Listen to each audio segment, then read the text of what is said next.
নমস্কার, কেমন আছো সব লোক? আমার রান্নাঘরে তোমাকে অনেক অনেক ভালোবাসা। চলে এসেছি আজকের একটা দুর্দান্ত রেসিপি লিয়া। তোমার পুরো ভিডিওটা দেখতে রাও, আশা করি অনেক ভালো লাগবে। রেসিপিটা কিন্তু আমি একদম আমার নিজের মতন করে রান্না করব। তোমার দেখো, প্রথমে আমি গ্যাসে কড়াইটা বসিয়ে দিছি, বসিয়ে দিয়ে একটু জল দিয়ে দিলি। এবারে আমি ধুয়ে রাখলি মাছটা ওই জলের মধ্যে দিয়ে দিলি। দিয়া করে আমি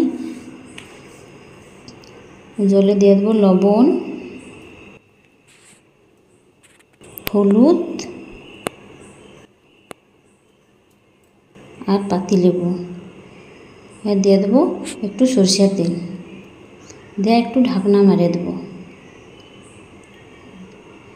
এবারে একটু জলটা ফুটিয়ে আইলে ঢাকনা খুলে আমি দিয়ে দেবো আদা রসুন বাটা। ওইতে মাছের গন্ধটা ভালো আসবে। আদা রসুন বাটাটা দিলে এর স্বাদটা অন্যরকম হবে। দেওয়া কড়ানো একটা একটা করে মাছ আমি তুলে নিলি। এরপর আমি কুচি রাখলি পেঁয়াজ, ভালো করে লবণ দিয়ে একটু পেঁয়াজটাকে মাখিয়ে নিলি। দিয়ে তার উপরে দিয়ে দিলি আদা বাটা, পেঁয়াজ বাটা, জিরা বাটা, কাজু বাদাম বাটা, হলুদের গুঁড়া, লঙ্কার গুঁড়া। লঙ্কাটা কিন্তু বুঝিয়ে শুনে দেবো, যে যেরকম ঝাল খাবো।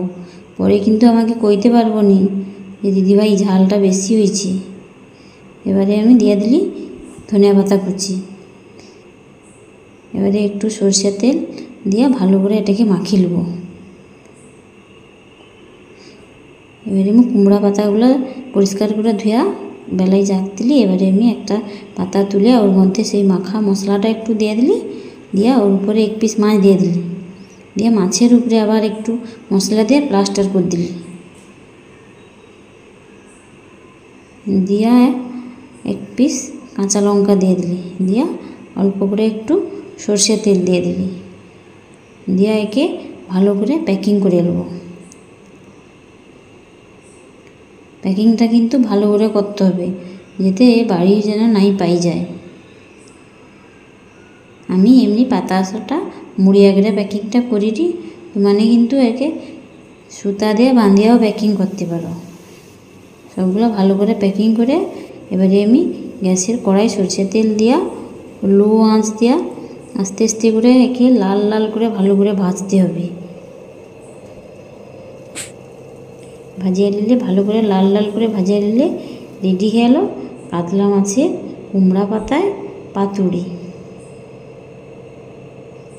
তোমার একবার এরকমই রান্না করে দেখবো, খাইতে দুর্দান্ত,